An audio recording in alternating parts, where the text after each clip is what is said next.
All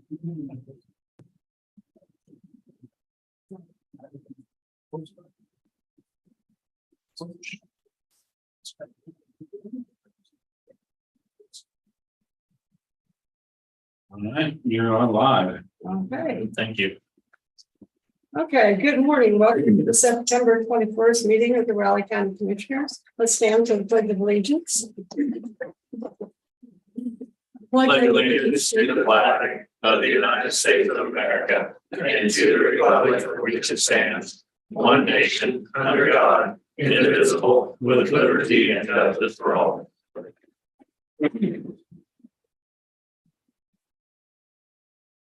Okay, our first item on the agenda is public comment.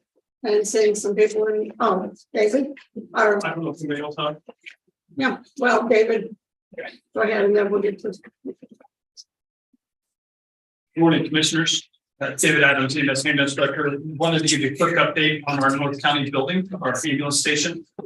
We had our progress meeting yesterday with Schultz Construction and Anderson Knight. And so they have moved up the completion date from the last meeting. So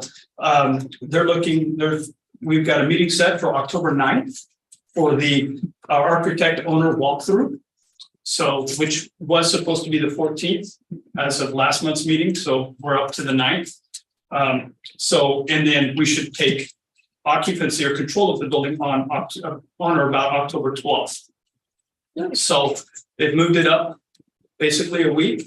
So I know you had discussed, we have all discussed having a ribbon cutting for the building. So I wanted to propose ribbon cutting on Saturday, October 14th. I think that's gonna work. I have to look at my calendar. I think so, yeah. You're- We'll make it work. We won't be completely moved in, but we'll be starting to move in. So, but yeah, so October 14th would work great for us if it would work. It's a Saturday. That's Yeah. a Saturday. Any kind of time? Not yet. My guess is probably mid-morning, but 10 a.m. type of thing. So I've already emailed Vivian. I know she's out at a state conference, but I've already given her a heads up. So, I figured sometime like 10 o'clock, 10 to noon or something like that. Okay, this is great news. Every now and then we give you good news. So, but yeah, it's looking really good. The flooring's in, the bedroom walls are all painted, first coat in the hallways, and then the living room, kitchen cabinets are in. All the lighting is in. So they're moving along really well. So really happy with it. So if that works. I think so. Okay, Okay. All right. thank you. That's all I had. Thank you. Good. David, you really, I'm sure you talked to them, and also be sure Cindy K gets it on the agenda as well. Oh, absolutely. Did not think of that one. So, thank you. Okay, let's move on to other public comments. You have public comment, go to the speaker or the microphone and state your name and where you're from. Good morning, Commissioners. Nice to be here. Thank you for having public comments. We can come in and talk. My name is Mel Newton. Born and raised in the little town of Keats. Now I'm not in Keats. I'm 1/4 mile east. So I guess I'm not a Keats resident, but I still have great feelings for the town of Keats. My family came to Keats in 1923. We had a farm 400 and some acres southwest of Keats. 1941, Fort Valley expanded and took half of it. 1965, they expanded and took the last half. Lived in Keats. I know a lot of people that live there. Used to know everybody. Now there's new people. This thing about the Keats sewer is kind of heavy on my mind. We had a meeting last night and kicked around some ideas. My idea is there's 110,000 acres southwest of Keats, and the Army has been in part of that 4 times since 1965. They don't use it. There's a fire break. It's farmed by a local farmer. Does beans, corn, rotates. If you would go southwest of the park in Keats with a line, go underneath the railroad track, you could get a lagoon on that. There's probably 10 to 15 acres there. It did not get wet in 93. It did not get wet in 2018. Probably has to be built up a little bit on the corners of it. I don't see why that wouldn't be a good place for a lagoon. Fort Riley has always commented how they want to be good neighbors to all these communities. This would be a great chance for them to be a great neighbor to our community. We have a senator living in our town, Manhattan, not Keats. And if he can't do something with somebody from Fort Riley to get it on Fort Riley, then something's wrong with our system. I know there's 2-3 years paperwork involved in something like this, but if the right people get after it, it could be done in 20 minutes. Surely there is somebody at Fort Riley and somebody in government that can make this work. Chain of command, county, state, federal. We folks that ain't either one of those look to you guys as our heroes, our idols. You're the first one and then on up. So we was hoping that you could do something to contact somebody at Fort Riley. It's over there, it's out of the way, nobody's going to smell it, nobody's going to see it, and they don't use it. And there is a way to get to it so it can be checked out by the county, state, people that have to check on it occasionally. Thank you. Okay. Yeah, Amanda Webb did contact someone at the fort. They said it would be take a lot of time, and it would be very costly, that we have to pay all the expenses, that kind of thing. So that's what, but she was going to be checking on some people in Fort Riley. What would the expenses be? Oh, all the easements and legal things. That's what Amanda could address that a little bit more. Yeah. And I think they want us to lease the property as opposed to that's secondhand information. Amanda got an email this lady back and forth. I think it would be a good idea for all of us to contact Senator Moran. Mhm. I'll put it on my list, dude. Yeah. And I'll contact him. I see him without him making a smile. That's Okay. not Other so comments? ridiculous. Good morning. Thank you. Andy Thurlow, 30 years living in the community of Keats. I would be a participant of the sewer district, and my property would be connected to it if everything was done. The meeting that we attended last night showed us some ideas of some numbers of what each individual landowner would pay to be hooked to the system. And it varied everywhere between probably $130 a month up to $300 a month. And with those numbers, knowing everything that would be involved, the likelihood of it being at the very cheapest is probably really low, somewhere in between. But that number is not sustainable for the individuals that live in that community. We need a system pretty bad for a lot of people. I don't need this system. I can survive with my property without it. But there's a lot of people in Keats that can't. The funny thing about the Fort Riley thing and what has already been discussed is the words that are said that, so we don't have to try to go that way, that the costs and everything else. We can make things cost as little or as much as we want to make them, depending on if the right people lived in Keats, the system would have already been put in. That's the way I see it. But we have to make it affordable, because the numbers we saw last night aren't doable. We can't be spending $150 to $200 a month out of our family budgets just to get rid of some waste. Something else has to be done. And the very end of it is, if you can't make the Fort Riley thing work, we have to do something else. And if we can't get people to come to the table and talk about selling their property so we can then we need to start using other carrots to get them to the table and start talking about maybe eminent domain. And that'll usually get people to start going, oh, maybe I better go talk to them, because in the very end, they're only going to get a very low amount for their property. And I feel for the property owners I came from a farm. I'm a farm kid, and I understand what that is and what they would be losing in years of production and stuff like that. So we have to make it something good for them too, and we need to find some way to bring them to the table.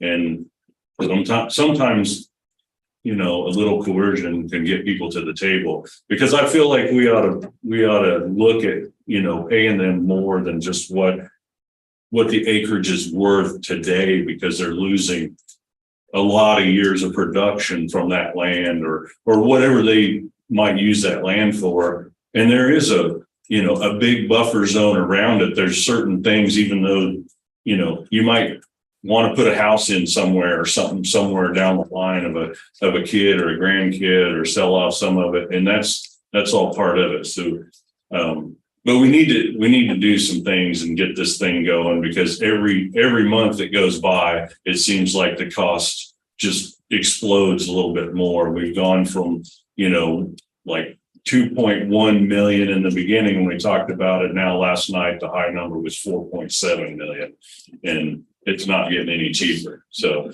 we're just kind of here to voice our concerns and say, hey, we can, whatever we can do to help too, we would love to do that. So thank you for my time. Okay, thank you. Anyone else want to speak this morning? Okay. Get out of the chair. I'm Wayne Kendall, and I've been a resident of Keats for basically all my life. I own 2 properties that are within the boundaries of the potential sewer system. And one of the properties is probably maybe second to the smallest lot in town. So if my septic system goes out, I'm done, because there's no room to do anything else with it.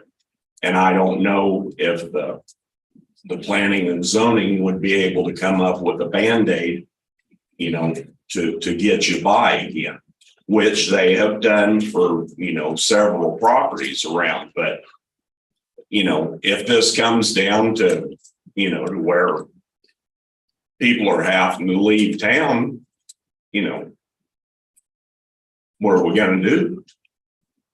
You know, we just buy the town out and close it up. You know, that'll be the only option. But the people that live out there, a lot of us, it's not affordable for us to come to Manhattan. That's why we live out in the county, you know. And this system obviously is just geared to a small amount of hookups. You know, we're not talking a major subdivision where the cost of it can be divided up between 200 or 300 hookups, you know. So consequently, the smaller the amount of hookups, the higher the cost. And just like Andy was saying, you know, I've helped work on this since we started it in 2016 again. And we had worked on it once in the early 2000s, but the income survey deals come back, and everybody at that time made, you know, what they considered too much money, so you couldn't qualify for any grants. They dropped it at that time. We picked it up again, like I say, in 2016. We're back to 2018 at that time. In theory, we should have had a sewer system in. Well, obviously, we're now almost in 2024, and we still have nothing that's happened. The you know, planning development, Rich, you know, they've worked on it, but it just seems like our situation doesn't fit whatever puzzle piece that all these agencies require as a stepping stone to be able to qualify for financing. You know, well, we don't feel that that's really fair. And like we were told last night, University Park is a good situation. They have had a treatment facility. They've had issues with it. Now they're having to replace it, or, whatever work is going to have to be done. They qualify for money assistance because they already had a system. Well, there should be some, leeway in there for a community that has a problem, but that hasn't had a system before. They should be able to, get money. Like I commented last night, we pay taxes every year.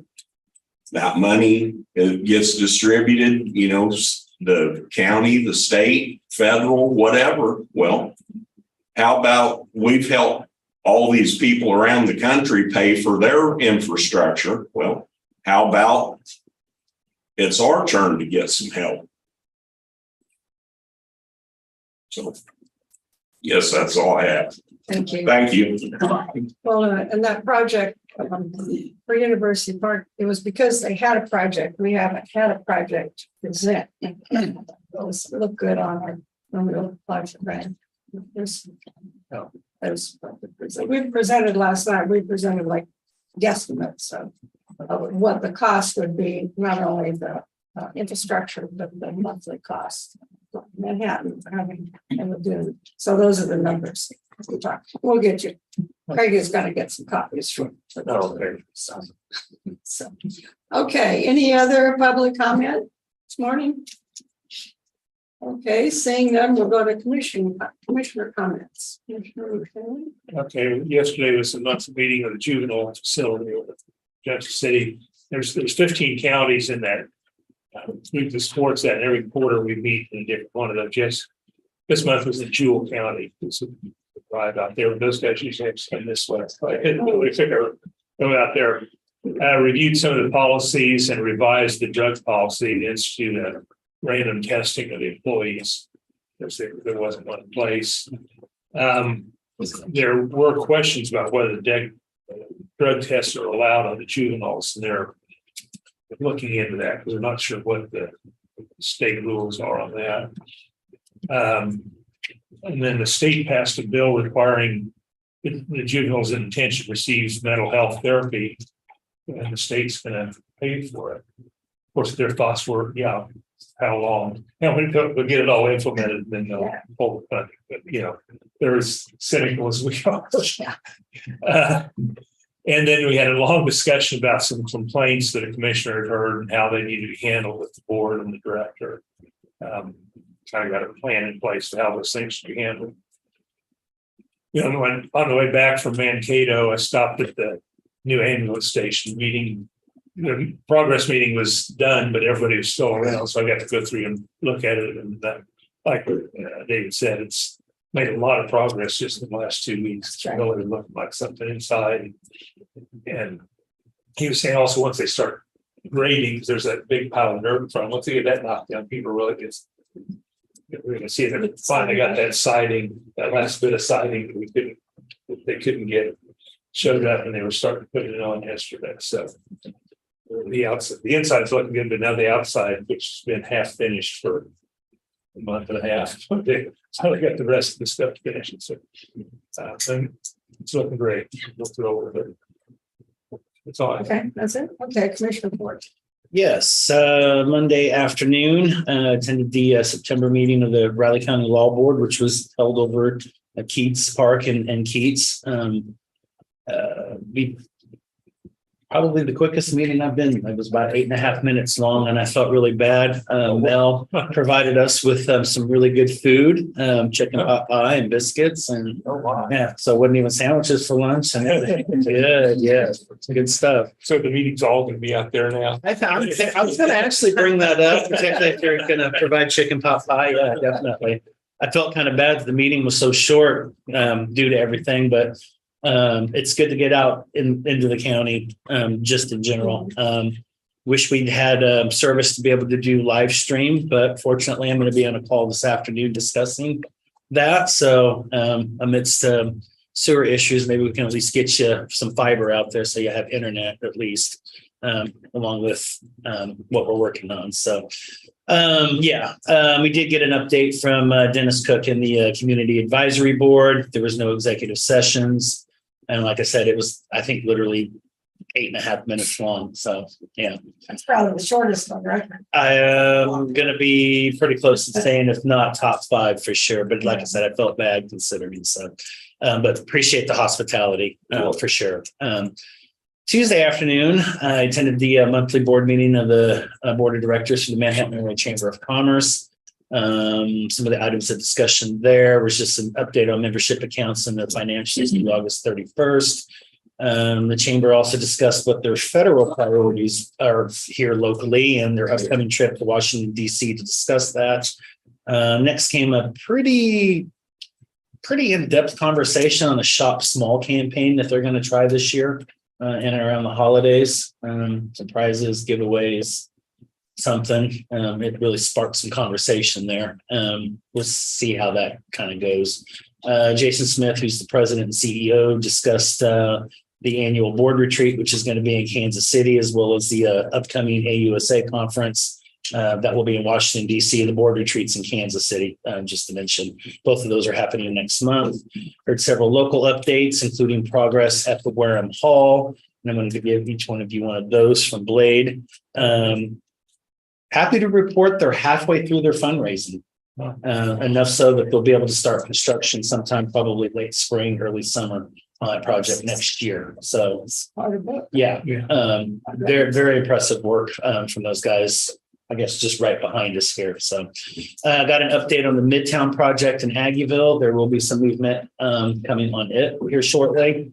They've got to discuss some things with the city. Those details will be coming here shortly. Yesterday afternoon, I attended via Zoom the monthly meeting of the Riley County Rural Economic Development Committee, discussing some early components of next year's Rural Revitalization Conference that they've had 3 of the 4 years minus 21 for obvious reasons. Centered around the idea of the future of rural Kansas. Questions that were discussed include what the target audience for this will be, possible locations for the event, sponsors for lunch, snacks, so on and so forth. Discuss some topics for this, including just demographic population shifts in the rural environment, speakers that can cover some of those subjects as well. Some other areas included just rural education and workforce development, farm and rural transition, small business development and growth, and some of those other, I guess, challenges, issues that we know we have, including housing, workforce development, connectivity, so on and so forth. Tentative date for that is February 28th.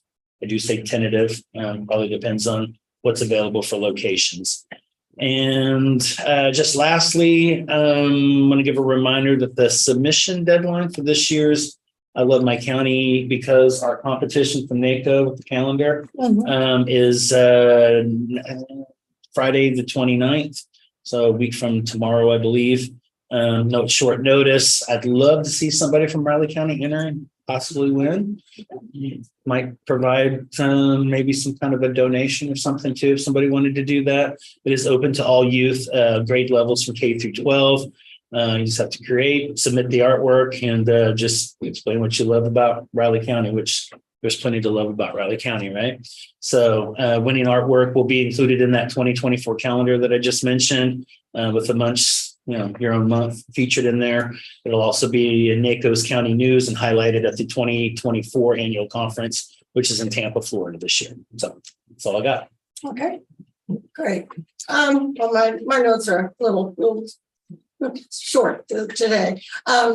Tuesday, I attended the appellate court hearing that was held at the cash reform. Deputy Counsel Craig Cox handled the legal argument for the county in the Kilmer case.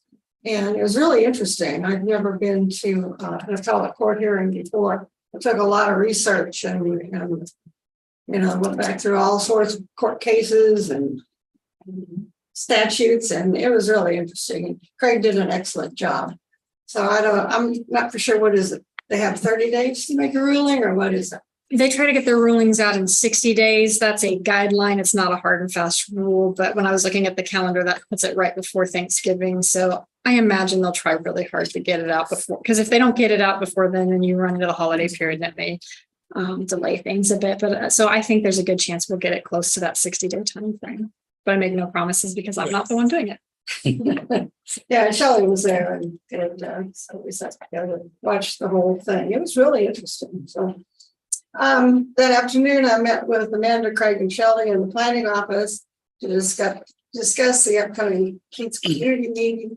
We reviewed the slide presentation and assigned topics for Amanda, Brian, Craig, and myself for the meeting. And then we spent the next few days going over and revising the presentation. So, and we'll get a copy of that today. Wednesday, I worked in the office to review documents for the meeting, finalize the presentation. Wednesday night, I did it. Last night, I attended the Keats meeting to present our recommendations. We had in attendance, we had Evan McMillan from Public Works. We had, Brian Foster from BG Consultants, Amanda Webb, Bob Isaac, and Ben Hamill from the Planning Department. And then we had Craig Cox, Deputy County Councilor for Raleigh County. And we all had a piece of the presentation and had a lot of participants, or quite a few people there, and we had a lot of questions and comments. So it was a good meeting. And then, you know, the people that were here this morning decided to come in and talk to the rest of the commission about issues. So that's all I have. Ready for business, commissioners? First item, I need a motion to sign the 22 management representation letter with James Gordon Associates CPA. So moved. Try and move it along here a little bit. Yep. That this is just saying that Dan was what this is. Yeah, for the audit, this is for the audit of 2022. Yeah, the lab. Yep, not for the. Getting one. Yes, we have, they give We them a don't have copy. the copies yet. We have to get this back to them and then they're gonna put the copies together and I'm gonna have them come present to you. Okay, that's what I would say that. I thought they presented us. Yep. We've already paid for this, right? No. No, we haven't paid That's for what this this- yet. Okay. Just kind of proving and be like. Okay. Well, you moved all second. Okay. It's been moved and seconded to sign the 2022 management representation letter with James Gordon and Associates. All in favor? Aye. Aye. All three sign, please.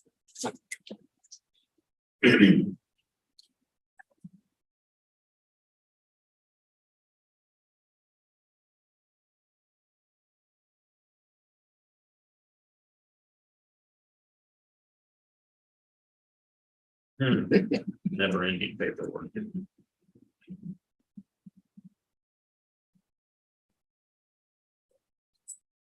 Yep, just two originals. Yeah, thank you. Thanks, Wayne. Thanks again.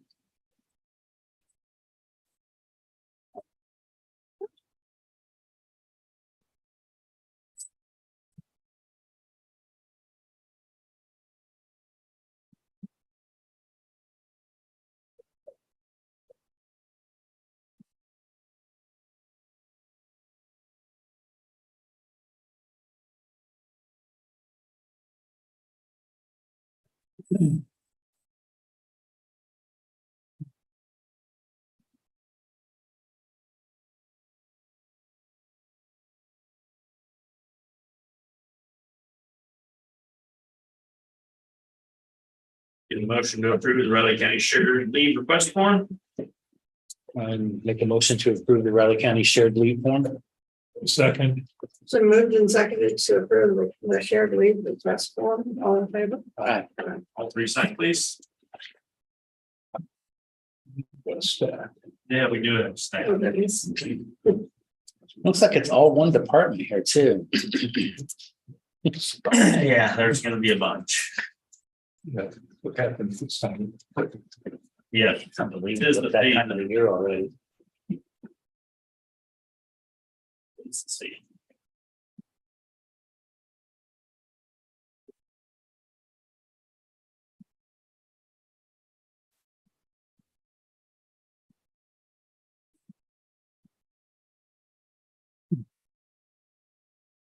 You aware of that?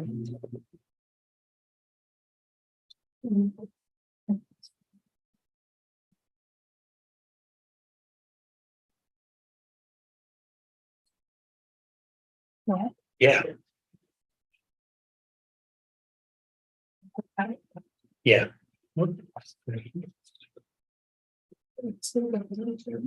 It's a kind of a young professionals group, but still. Well, I think that's a record. Well, Yeah, I've seen more than that. Wait till next year. oh, yeah. Yeah, no. Not gonna be good.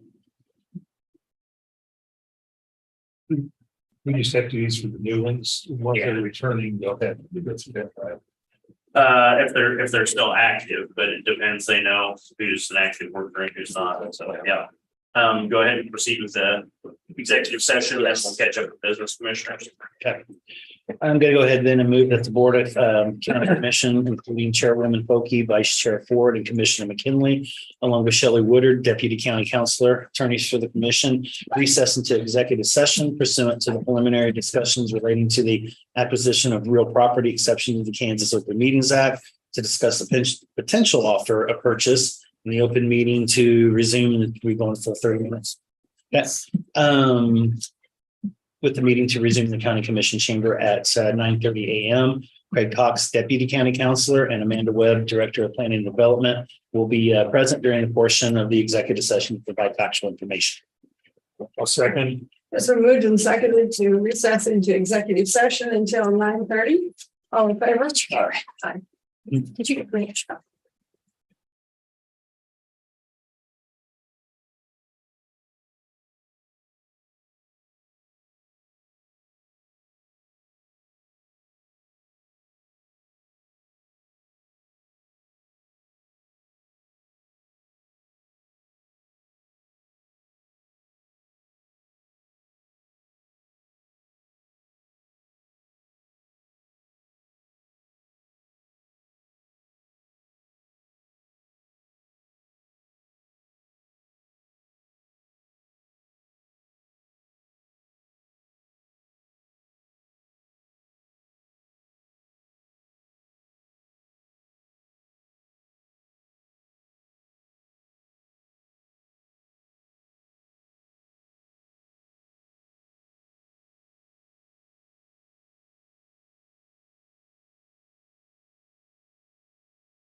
Have it go through eminent domain, I know that. All right, it's back. Thank you. We don't win on that. Go ahead and move that the Board of County Commissioners come out of executive session. Second, As we moved and seconded, that the Board of Raleigh County Commissioners come out of executive session, all in favor? I'll go ahead and also move that the record reflect action shall be taken consistent with the consensus reached in executive session and binding action that was delivered in the form of instructions for the use of county staff. I'll second. As we moved and seconded, that binding action will be taken according to the consensus reached in executive session, all in favor? All right. Aye. You have that standard page that explains. Got it. And I'll give it to you here as soon as I'm done with this one. That helps me out too. Thank you. So, Did you have anything else ahead of the executive session, and how long do we need it for? It's scheduled for 20 minutes. We can probably do it in 10 or 15 if we're running a little behind and you want to cut, get some time back. How Okay, much time you want, Shelley? 10. Yeah, let's do 10. I mean, we can always extend it if we have to since it's on there, but I don't think we'll have to. It's just some informing you of some stuff. Okay. I'll go ahead and move that the county commission, including Chairwoman Foki, Vice Chairman Ford, and Commissioner McKinley, recess into executive session on potential litigation for the purpose of consultation with Shelley Woodard, Deputy County Counselor, attorney for the commission, which would be deemed privileged in the attorney-client relationship, an exception to the Kansas Open Meetings Act, and the open meeting to resume in the county commission chamber at 9:40 a.m. Second. it's been moved and seconded to recess into executive session until 9:40 a.m. Is that right? That's that. I thought it was 10. That's close enough. Okay. If we need more time, we'll get it. I don't think you will. Okay.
Right, thank you. Go ahead and move that the Board of County Commissioners come out of executive session. A second. So moved and seconded that the Board of County Commissioners come out of executive session. All in favor? Aye. Aye. I also move that the record reflect action shall be taken consistent with the consensus reached in executive session. Okay, so moved and seconded that the record should reflect action taken consistent with the consensus reached in executive session. All in favor? Aye. Tired. Can't even read today.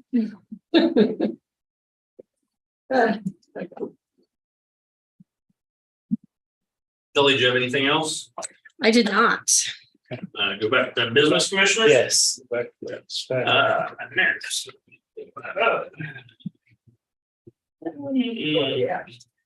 Next, Rutherford County Employee Action Forms. Catherine Magnum, new hire, Administrative Assistant 1, County Attorney's Department. And Nathaniel Davis, new hire, as needed volunteer firefighter. And then I'm just gonna name off the names, and all these are as needed election board workers: Rick Johnson, Marissa Larson, Judith Aarons, Denise Tabor, Cody Gilman, Lori Potachik, Barbara Johnson,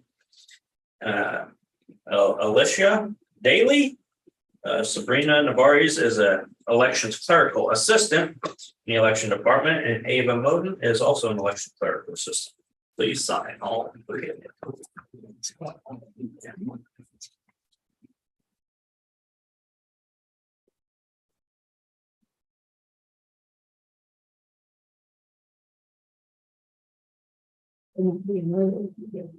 That's okay.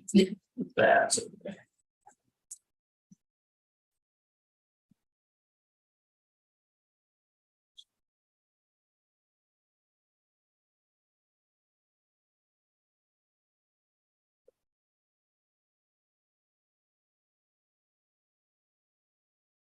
Ms. Russell. Good yourself. Good. How have you been? Good. Haven't seen you in a while. I know, I've been busy. That's good. I found a project.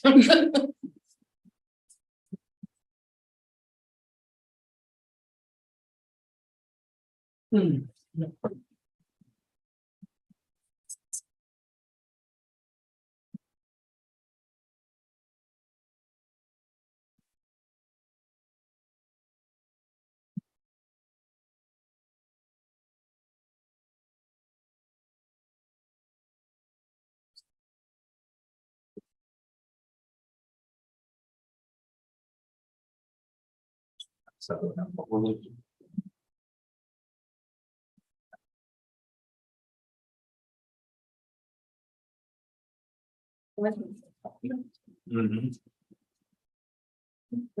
What is that? Creek running down there? I think so. Which one is that? Deep Creek, and that's Pillsbury Crossing, there's a waterfall water. Right? The headwaters of Deep Creek are up at Mineral Springs. And so that's what makes Pillsbury Crossing. And the church. It's. That's the DC Church, I believe.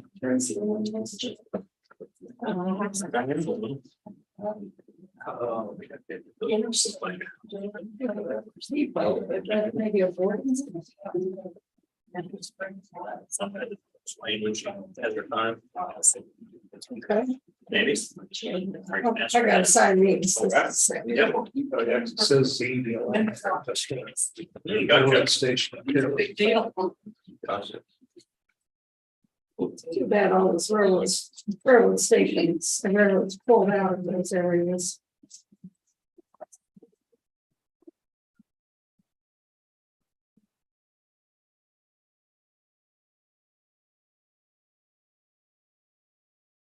Transportation.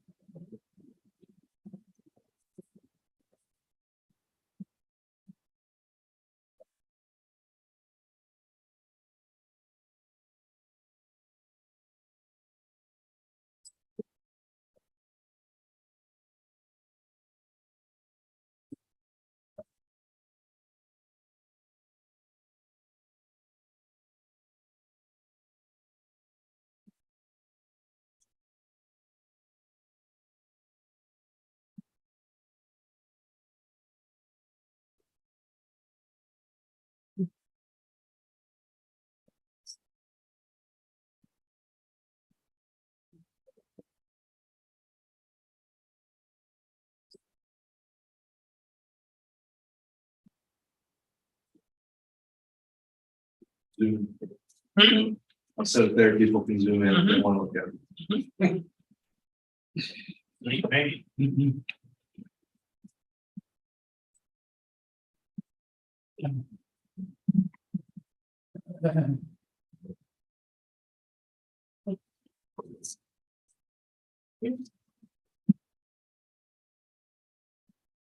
Need a motion to approve accounts payable and payroll.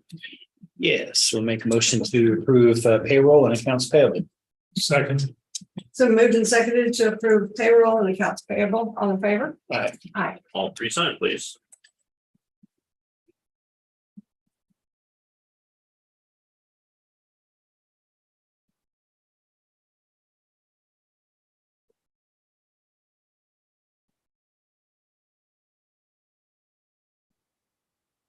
Ooh.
Oh, cool.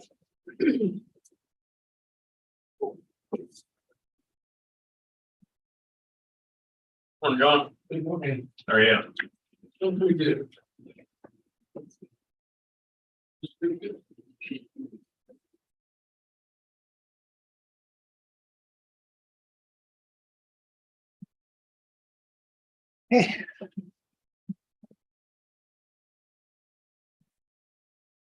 Commissioners, have any changes to the minutes? Okay.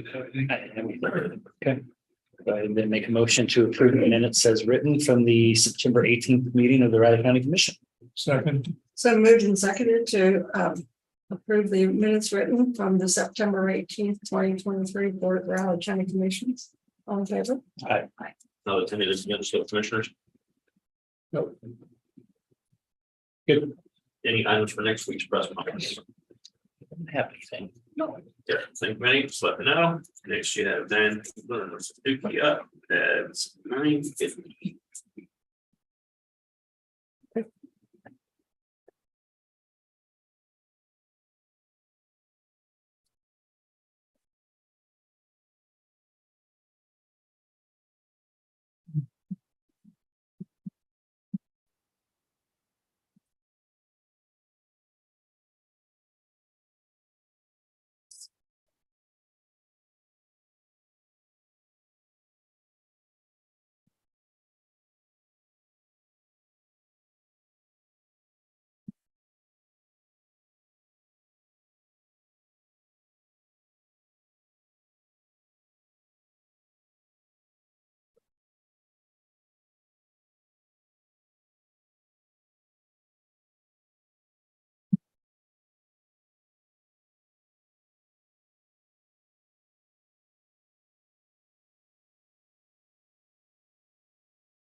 Okay.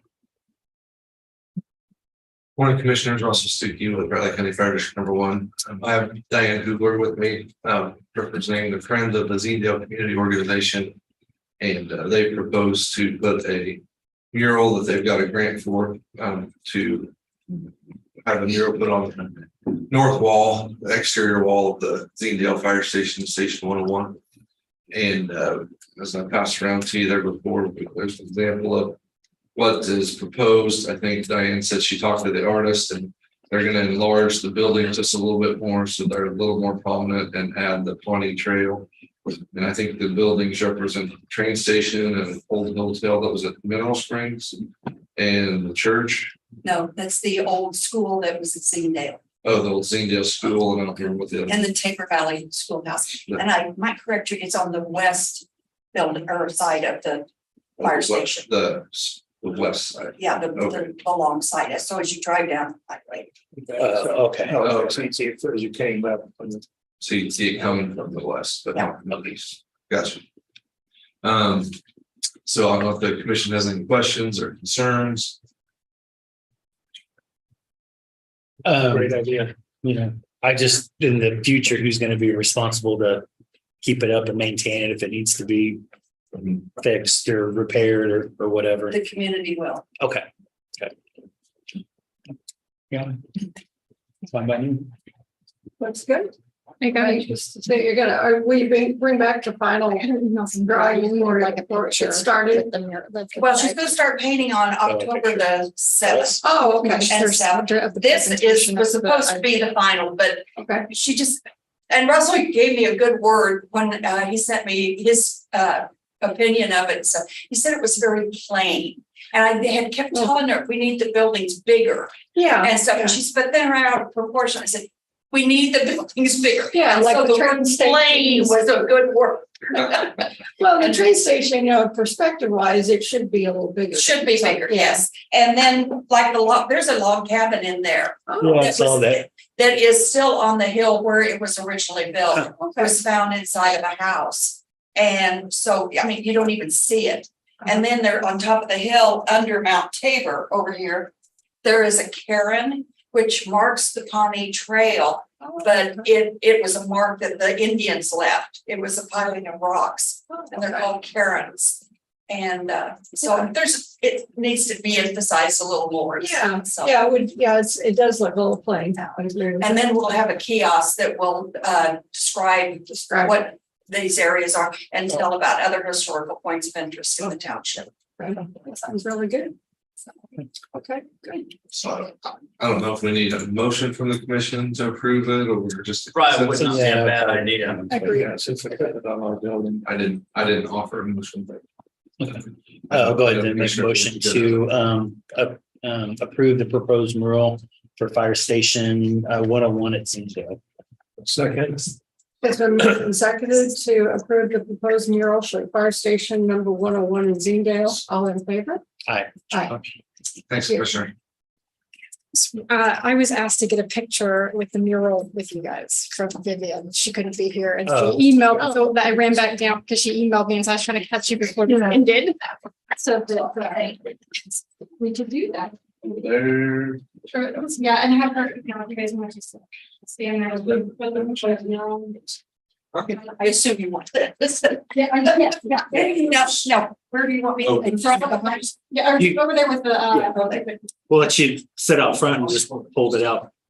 Doesn't matter to me, Okay. whatever works. she didn't give me instructions other than to get a photo, so we're gonna do the best that we can do. Okay. Because I am not our official photo taker. I'm trying today. Take a couple.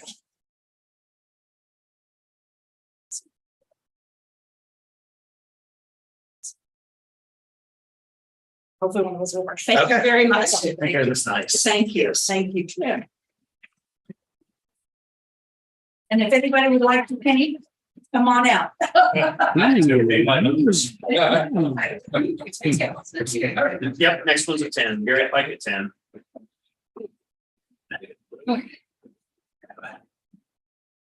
Gary. Good, how are you? I don't know what she hang out with, chief. People have been telling him the same thing. My dad always says you're judged by the company you keep, but I think David did a pretty good customers. Rachel's different. And I will also tell you, I don't care. Hear about a lot of things. You're very vocal. Really? Me? What I hear anyway. I'm not on any of those things, but that's what I hear. I've been quieted down quite a bit over the years.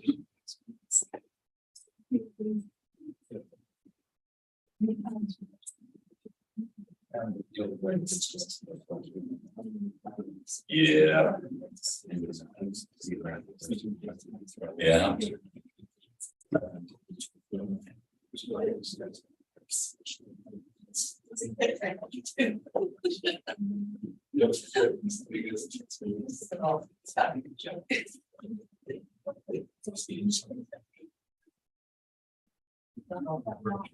So what are the Vargos up to these days? Oh, I got my last wedding next Saturday. My son, the oldest, is finally getting married. I have my grandchild coming October 17th. 3 of the 4 kids live here in town, so. So does that mean your retirement's coming? So I keep trying to talk my wife into. That means no. Just want your paycheck. I'm a small town. You out of the house. I'm a small town Kansas kid, and I tell her I can live well below my means. Well, that's right. That's okay. I actually, being at 5:32, I had a 7 and 9 3 and then 5:30. And I just get back to 5:35. How the kids, Dave? Where they all at? Busy. Well, They're all around here. Are they good? So Noah's been back here for about 4 years now. Yeah, I heard when he came back. Where'd he go to school? That's nice. He's a sophomore. Hard to believe. Where at? Here? I usually don't. That's nice for you. How's John? We're doing good. How about Dave? You know. Sounds like, Loaded question. I see you out. Short answers to that. It's event season, so you're probably staying pretty busy, huh? I admit it. I got 13 events in October. Yeah. You'll probably see me at 1 or 2 of them. Well, You might. okay. Yeah. Sandwiched in between the trip to DC and Kansas City, but you know, What's that? sandwiched in between the trip to DC and Kansas City, but you know. Yeah. And they're doing reception inside, so. We'll be wedding reception.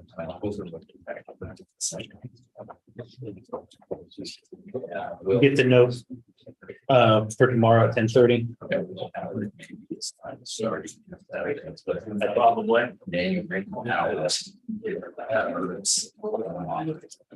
Especially on the ground.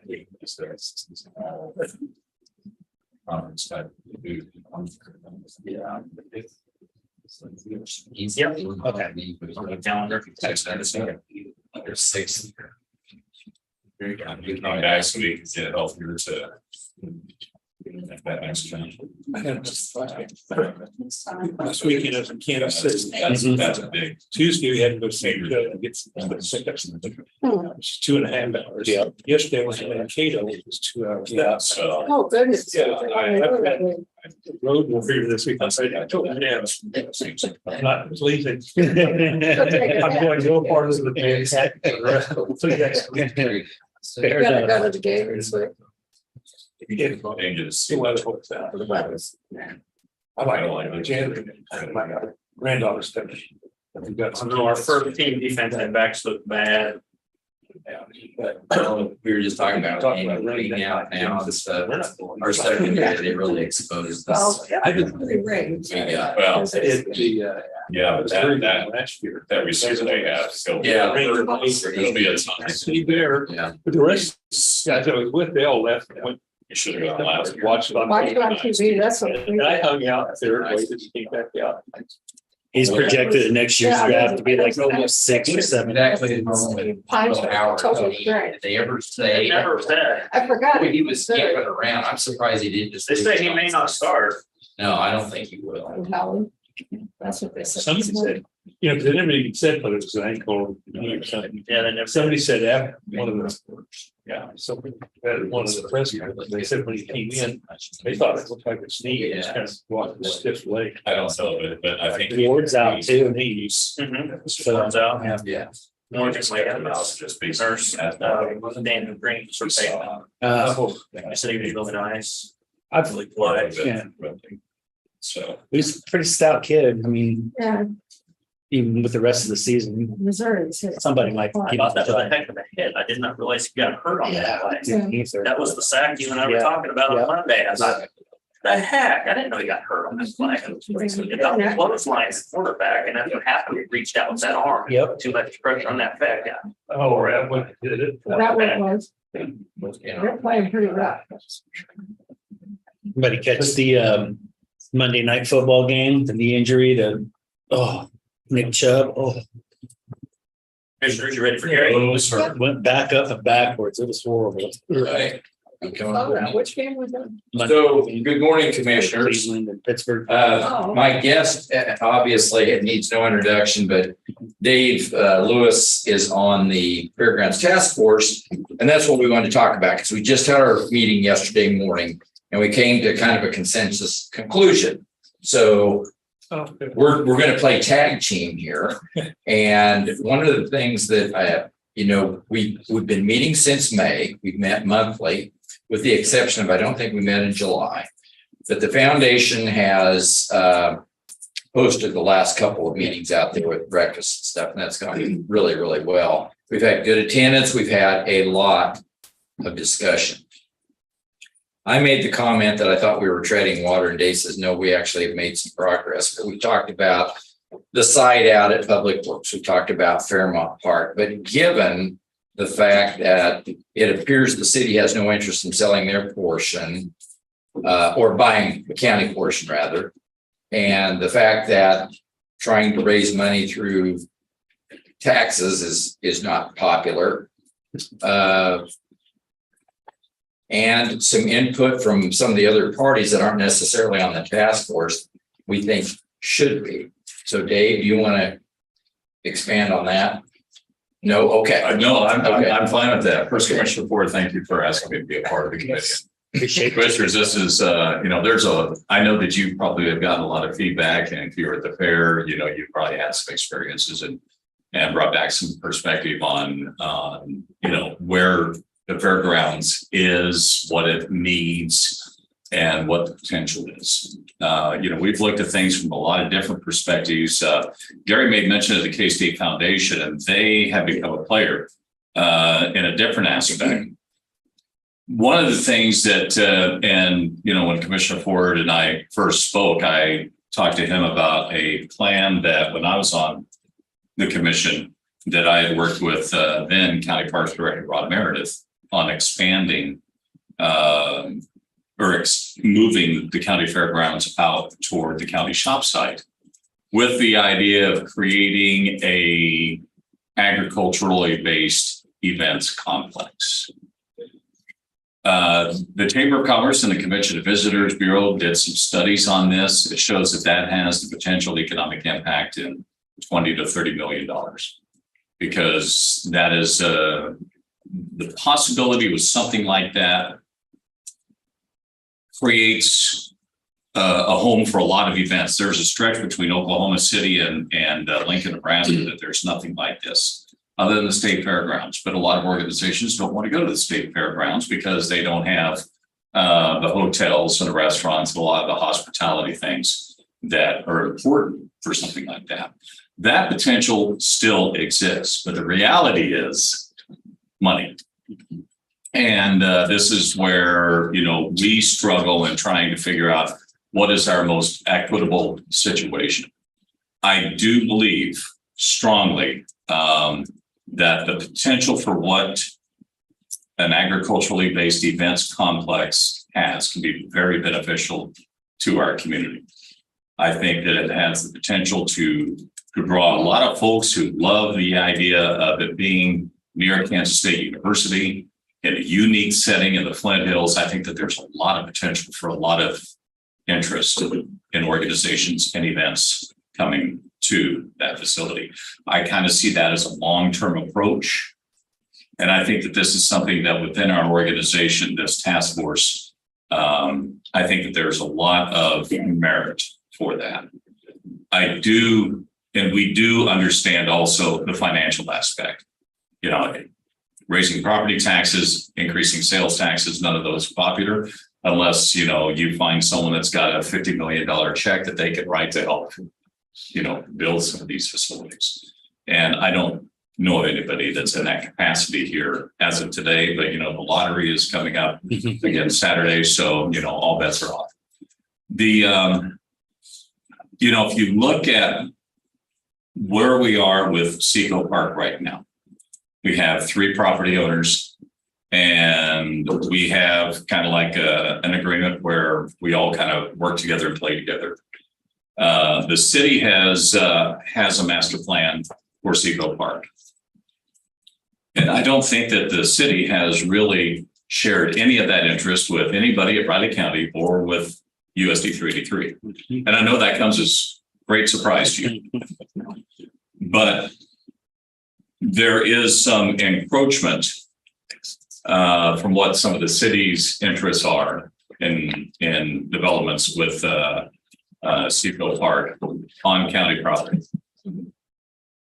The city seems to think that if you know, we wanted to vacate that property, that they could purchase it for $1. That worked out real well with the parking lot in Maggieville.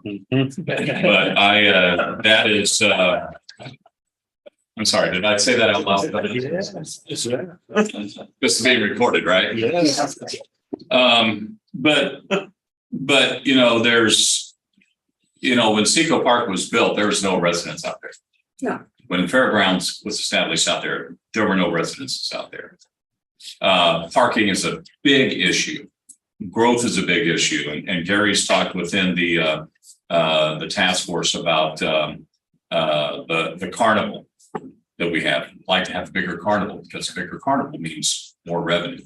And if you've been out there when the carnival's going on, there are lines and lines and lines of mostly kids waiting to get in.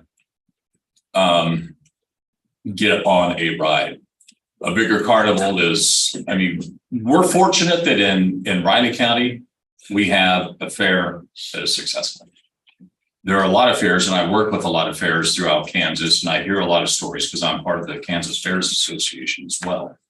They are struggling in every aspect, in getting people involved, in getting attractions together. But we're in kind of an enviable spot that we're looking at growing, and we need to. The Caw Valley Rodeo is a key factor in that. They have goals of becoming a top 5 rodeo in the state of Kansas. And what's preventing them from doing so is the facilities. We do not have water. We don't have all the kinds of things that, you know, some of these cowboys come with these big trailers and RVs. We don't have hookup capacities for anything like that. There's, I think, safety concerns. There's, you know, they can get 3,000 people there in the current Wells Arena seating. That's a lot of people. They think that they can attract more because they've been selling out some of these events. But you know, we've had some talk about the rodeo not necessarily being associated at the same time as the county fair. And that's a delicate situation. Nobody really knows the answer to that, but we've had that discussion. The thing that we would gain from that is parking, because there's challenges for parking wherever you go. A relocation out to the county shop side would provide for additional parking, but it would probably, considering the plans that, you know, we made, you know, 10, 12 years ago, it may not be enough. It just needs to be rethought. But I think that this task force has really done a nice job of coming around and getting a lot of different viewpoints with the idea of understanding where we are financially, how it's going to be paid for, regardless of what. In one of my discussions with Commissioner Ford, he had suggested, you know, he's obviously the financial side is a big concern. So what can we do with the current fairground location with improvements? hot art fall is an aging, it is outlived its useful life. Just about every facility out there is aging and has outlived its useful life. And so I think that there's a few things that we would like to see addressed. We would like to see a joint meeting between the city, the county, and school officials. And I think that includes all elected officials as well as administrators for both. And that's nice, Chris Fargo. But to have this discussion about what the potential for Seco Park is, because we've got a lot of rubber meeting the road here.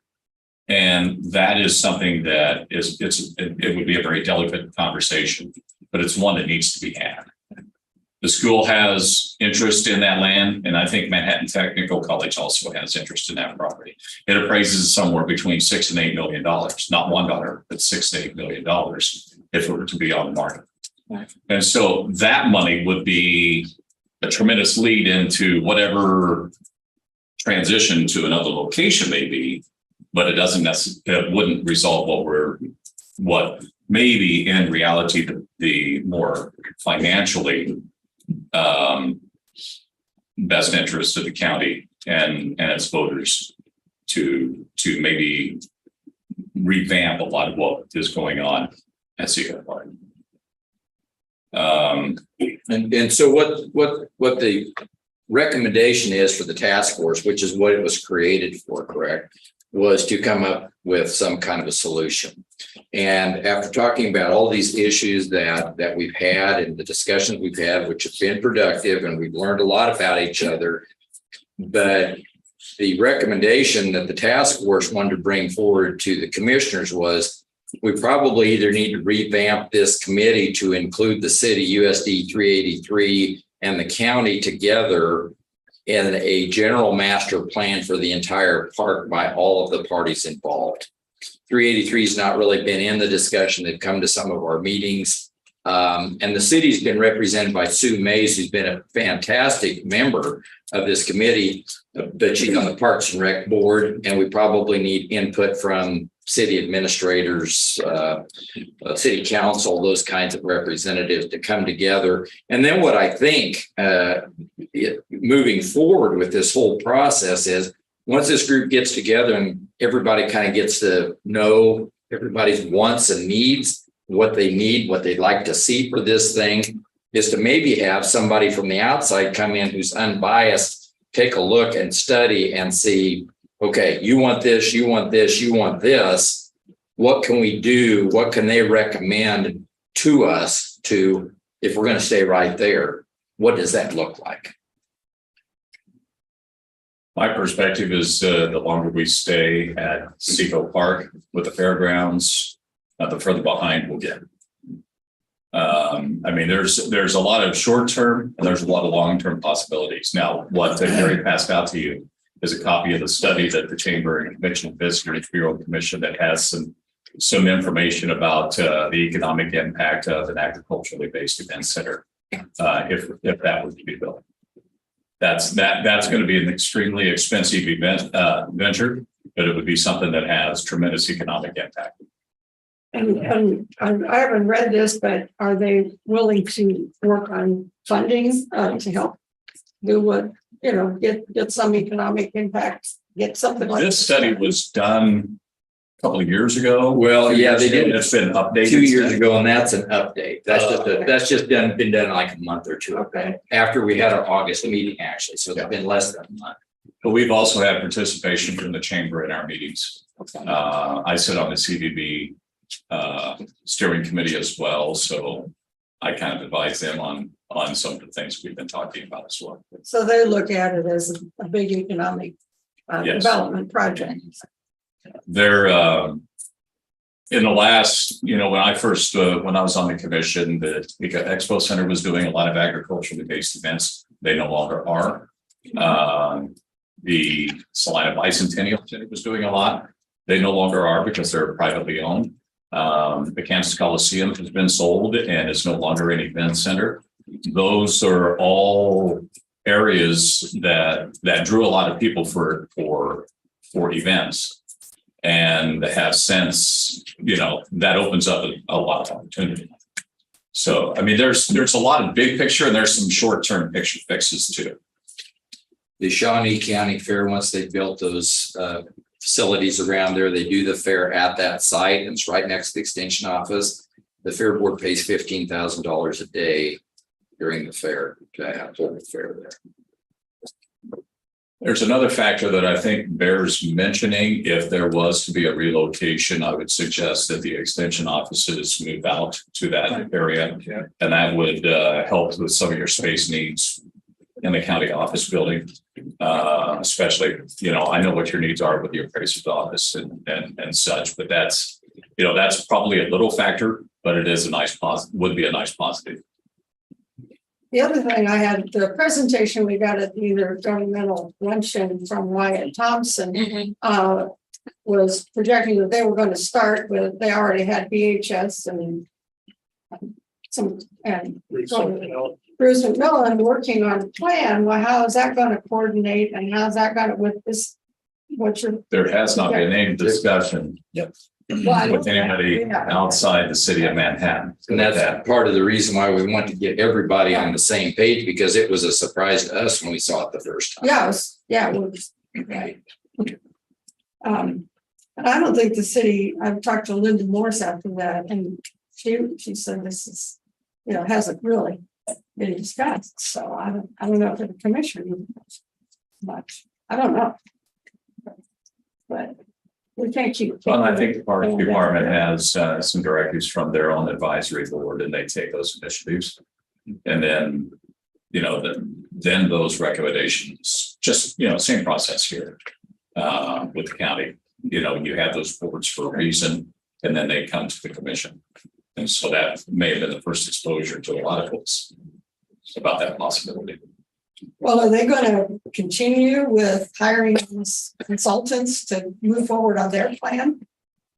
I can't answer that. That's why we have to have a meeting. Yeah, the chamber paid for these studies. Yes. Yeah. Well, this study was done some time ago, and part of the reason, and we're a little over time. Yeah, His time is very valuable. So, but one of the things that comes into play here is that Kansas State University, as you may well know, is building a rodeo type facility there at the Stroud Center on top of the hill. Their indication that is that their main interest is replacing Weber Arena with that it may or may not necessarily compete with what we may be doing, but there is the potential for some collaborative efforts, because part of what they're doing also has an educational perspective to it. That's curriculum on event management that they're building. But that may be something that could be an opportunity for working with Kansas State on being part of that curriculum. And I think the animal science department views that new indoor arena also as a recruitment tool to get more kids. And we're drawing a lot of kids from Nebraska, Iowa, Dakotas, Illinois to animal science department here at K-State, because generally it's cheaper, but they need a new facility besides an aging Weber arena to do livestock classes in for labs and those kinds of things, in addition to some of these other outside events. But I don't think that their intention is for that facility to become a show arena for 30 different shows during the year. It will be for some, but it won't be for, they don't want that to happen, because then pretty soon they'll be booking so many outside shows, the university won't be able to use it for educational purposes. So there's kind of a I don't know, tag deal going on there in terms of scheduling it. And then, of course, they'll be renting probably at rates we don't know. They don't know what those rates are yet for outside groups. So, Well, how many people will that arena hold? 25. And we hold 5,000. 3,000, a little over 3, I think. Depending how many people want to stand. But those are bleachers, and those can always be expanded. Yeah, those can grow. I know we're running short on time, but I would just like to say thank you for creating this task force, because I think that this is something that is long overdue to have these discussions. But I think that there are some credible time factors in moving forward with whichever direction we tend to go.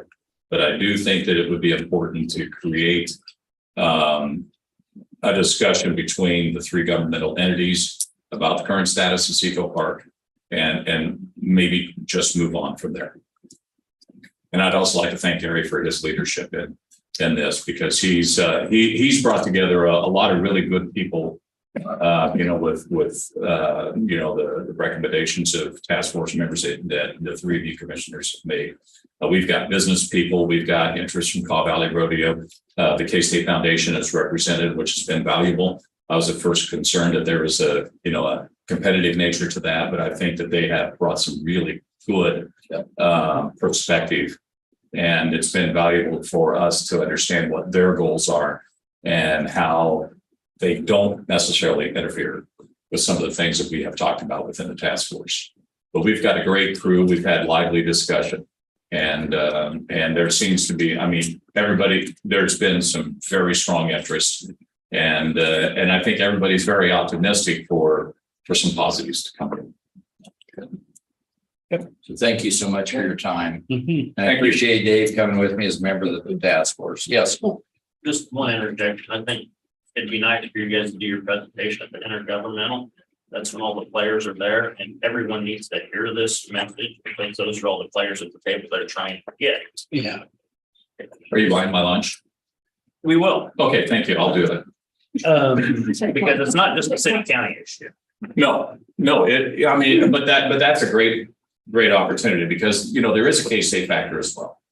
And I think that, with some of the long-term plans that, a relocation from an agricultural events perspective brings so many other opportunities for events, whether it be, all kinds of trade shows, there's all kinds of, it could be. To me, it's a no-brainer for K-State to somehow partner financially with the county, because what a better recruiting tool for our agricultural kids out in western Kansas to have this great venue. They can come through from grade school to high school to different agricultural events, and then transition to a K-State student.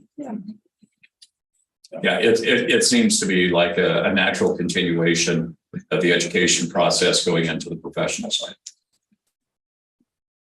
What do you think? Trying to get them in. Monday. There's nothing on the agenda that I'm aware of. What are you guys doing Monday? Well, I'm planning to be there anyway. So do you want me to send them an email saying, yeah, we'll do your program? I think that'd be great. You guys, these are all the players you guys are saying need to get together, which you're right. So that's one venue where they're all there. Yeah. Okay, hurry up though, because they're talking about canceling them. So, Oh, are they really? yeah. Yeah, they were. Yeah. They sent an email out saying that they were going to go ahead and do it. It was just a general discussion, but Uh-huh. get with Diane there and Yeah. see if we can get on. Contact right away. Okay. Where's that at? Rocking Case, the that building. Okay. yeah. There. Okay. the conference. Which I Really on the United Way thing. right, I can, I have the meeting at 1, which I can push, I think I can probably push back to that. Okay. We're usually done by 1. Yeah. Okay. All right, thank you. Thank you. Thank you guys. Appreciate your work, sir. I would like to give the rest of our time. Oh, hey, I've been in and out. I feel my friend. And by the way, John's been valuable to have in our meetings as well. We've had Clancy come in and participate as well. And so we appreciate that. So. Okay, thank you. I thought he was gonna get his taser out if he didn't do anything. No taser. It's just. Hey, I'd pay to see that. We'd have to shut the camera. Hey, Bob. That was executive session for that one. Ready? Good morning, members of the county commission, county manager of Fargo, and Mr. Clancy. Brian Pete with the Riley County Police Department. Just wanted to go over just briefly some statistics for you all to give you an idea on where we're standing at right now with Part 1 crimes in the area. A brief synopsis is that Riley County experienced an overall increase in Part 1 crimes in July of 2023 as compared to last year. The increase reported incidents was about 40%, 37.9, went from 87 to 120. Part 1 violent crime saw a decrease of 18.2% from 22 to 18. The largest increase was in Part 1 property crimes, which saw an increase of 56.9% from 65 to 102. Of those 102 incidents, 85 of them were non-motor vehicle larceny reports. While the year-to-year increase in property crimes was high, July 2023 only represented a 9% increase over the 5-year average. And then also keeping in mind that July 2022 was an unusually low month for property crimes, hence the larger increase in this month. But the portion of Riley County that includes Manhattan and Ogden saw an overall decrease in Part 1 crimes of 66.7% from 6 incidents to 2. There were no Part 1 violent crimes reported in this portion of the county. As far as all of the entire county, from the Part 1 actual offenses, 0 murders, which is great. Unfortunately, we had 2 rapes, sexual assaults, 1 for 0 robberies, and the aggravated assaults was at 16 for the month. Burglaries at 9, down from 10 of same time in July of last year. Larcenies were at 85. That's an increase of 51 from July of last year. And then looking at auto thefts, there were 8 when last year they were 4. If you look at the county excluding Manhattan proper and Ogden, zeros down the line, there was 1 burglary and 1 larceny reported outside of those areas. And 1 is on par for the burglaries on par same time last year, and the larceny was 1 below same time last year.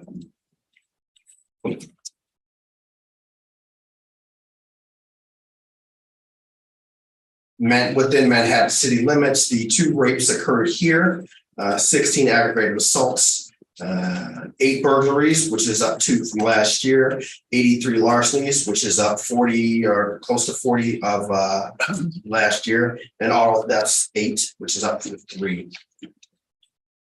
And finally, looking at Ogden itself, the only crime that had happened in July was 1 larceny. Other than that, those are the current statistics from July.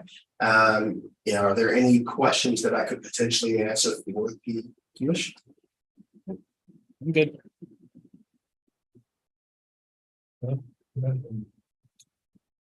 Okay. Well, thank you all so very much. I appreciate you. Thanks, Brian. Have a good weekend. You too.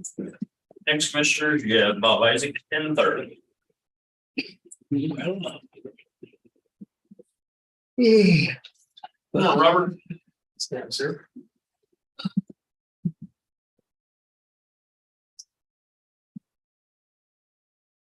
David, how you doing? Good. How are you? Good.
Ready, commissioners?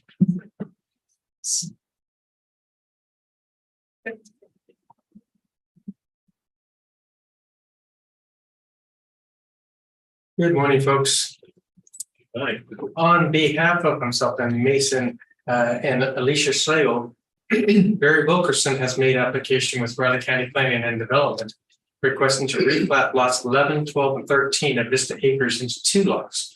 There is no request or requirement to rezone the property at this time.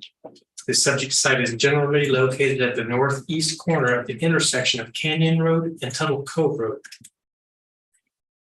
The subject property was platted as lots 11, 12, and 13 of Vista Acres in August of 1960. Lots 11 and 12 are owned by Mr. Wilkerson, while lot 13 is owned by Mr. and Mrs. Schlegel.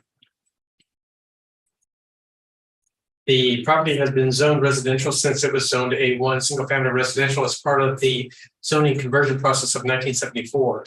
Currently zoned SF2 single-family residential, there are no variances, conditional uses, or special use associated with the property.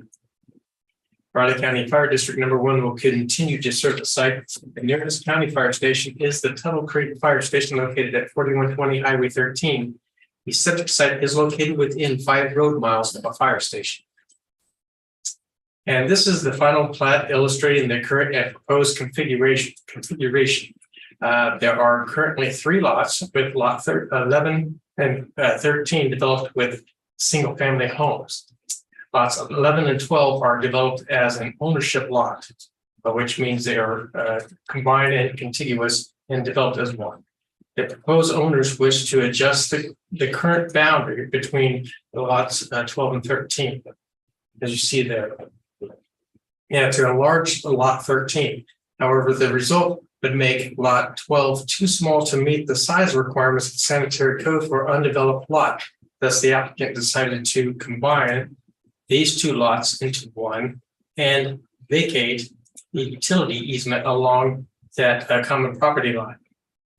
Although the proposed replat increases the size of current lot 13, the increase still doesn't quite meet the 1.4 acre area requirement of sanitary code for a lot with an on-site system and rural water, but still it is an improvement over the existing situation. And we have those situations. So on September 11th, the Riley County Planning Board approved the final plat of Vista Acres number 5, making a finding that the proposed request is consistent with the Riley County Land Development Regulations. Staff recommends the Board of County Commissioners acknowledge the approved final plat of Vista Acres number 5, accepting any easements, rights of way, or licenses to be shown to be dedicated on the final plat. That's all I have with this one. If you have any questions, I feel those. A little too difficult to get in and take pictures of the property. It's elevated from the roads and it is very heavily wooded. And I think it was going to give the board much perspective. So yeah, the aerial is what we have. So that's all I have. If you have any questions. Okay, I can go ahead and make a motion to approve resolution 092123, acknowledging the approved final plat of the Lakeside Heights Unit 7, accepting any easements, right of ways, or licenses as shown to be dedicated on the final plat, as it was determined that all the requirements of the Riley County Land Development Regulations and Sanitary Code have been met. I'll second. It's been moved and seconded to approve resolution 092123 as presented. All in favor? Aye. Aye. All 3 sign, please.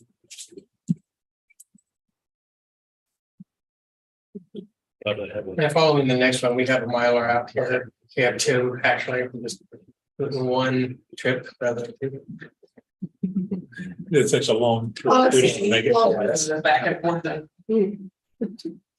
Next one is not until 10:45, commissioners. Good job, Barry. Good presentation.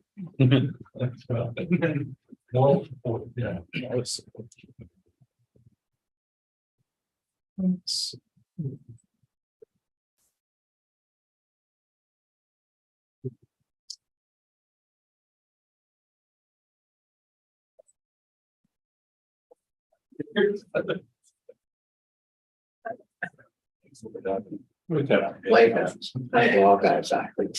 Yeah. And sleep real good last night. I don't sleep good all week. I've been on non-sleeping. I did 4 nights ago. I did better last night. I see that in my immediate future is what I'm saying. Yeah, I feel like I reached a point in my life where I'm perpetually need a nap. Mhm.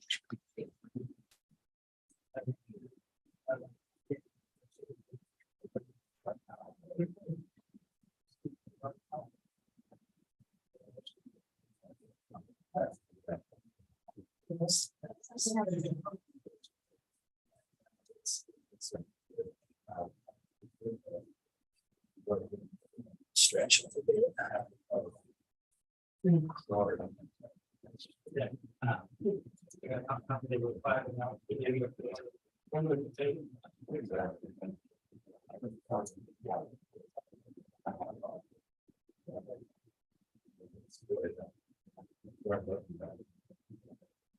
Someone's still, yeah.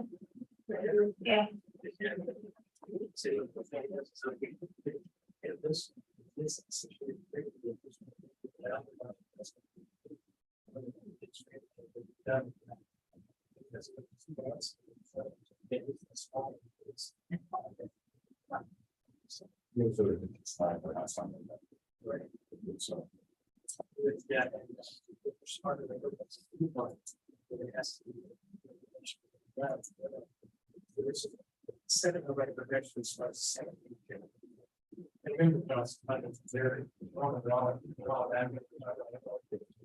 like this here, you think that 1.4 million, it's really verified it. Not necessary. Right, we would. I had a headhunter phone me last week.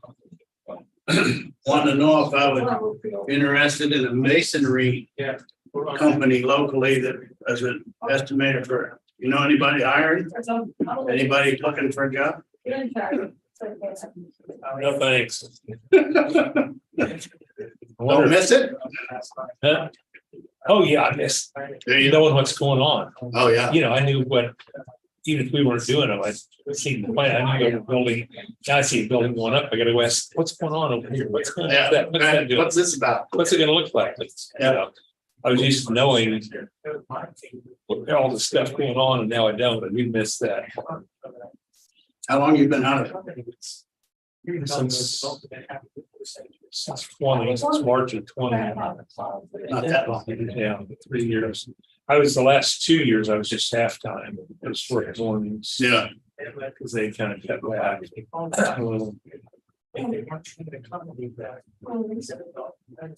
that company still going then? Yeah. That's good. Third generation is in the office now. Rick's daughter's working in the office. They're not running it into the ground yet. Yeah. That's what guy can work for in Leavenworth.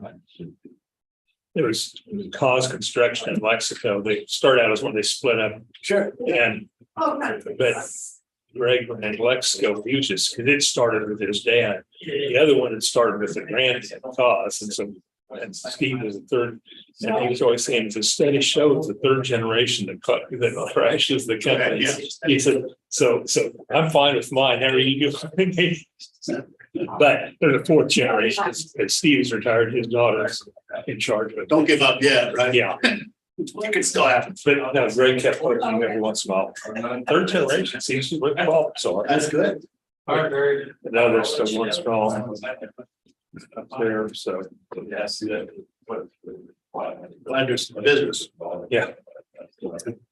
Yes. It's good.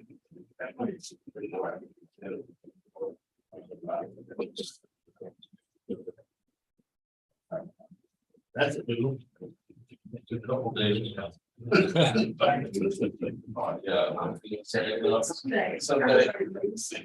Being an artist when you retire? Not sure what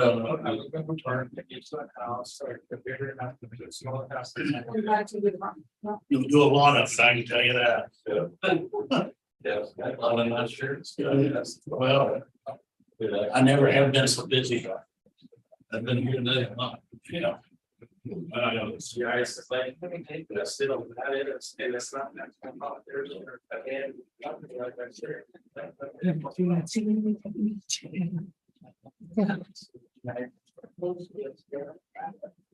My wife said, took her a while to learn to say no.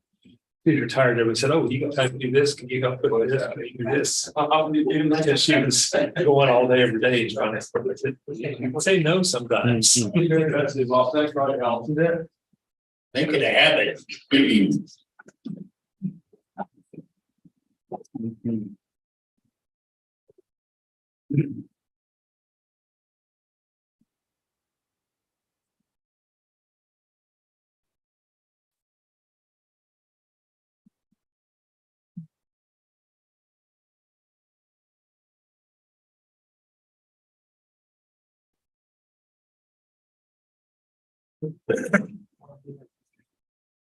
I'm leaving, wait on me. $16,500.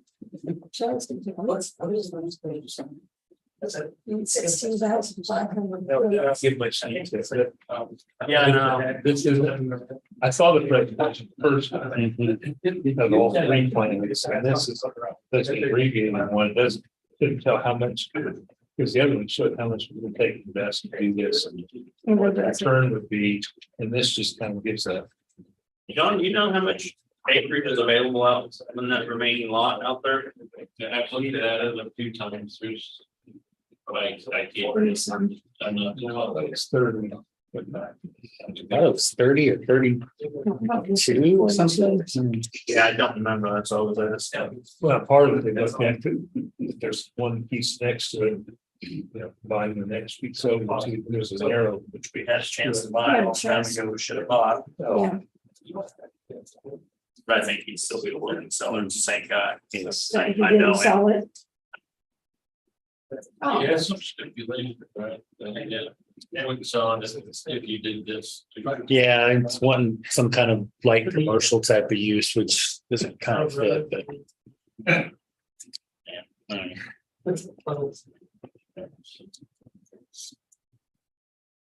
I know the price to buy it 15 years ago would have been a lot cheaper than it is today. True. Yeah, very true. it's farmland. Hmm?